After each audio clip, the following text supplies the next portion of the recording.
Meningkatnya investasi di luar Jawa naik 39 kali lipat.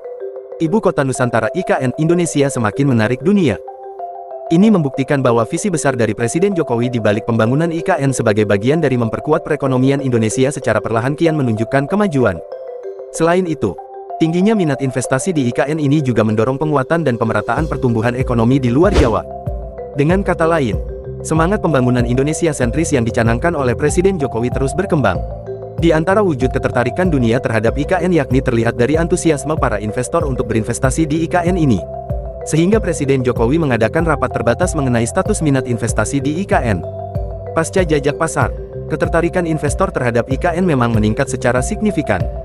Bahkan pemerintah mencatat bahwa minat investasi meningkat 39 kali lipat dari area-area yang sudah disiapkan untuk investasi pada tahap pertama di kawasan inti pusat pemerintahan KIP.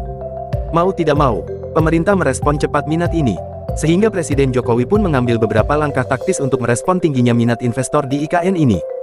Pertama, Jokowi memberikan arahan agar area-area di IKN dibuka lagi untuk menampung minat para investor yang tidak tertampung di wilayah 1A, yakni wilayah tempat Istana Kepresidenan dan sejumlah kementerian. Dengan demikian maka akan ada tambahan wilayah 1B dan 1C sebagai bagian dari KIPP yang segera dibuka untuk para investor baru yang tidak tertampung di wilayah 1A.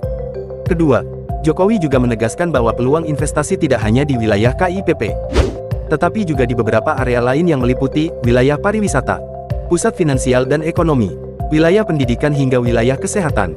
Mengingat peluang dan pentingnya dari instruksi ini, maka perluasan wilayah IKN untuk para investor akan segera dilaksanakan secepat-cepatnya.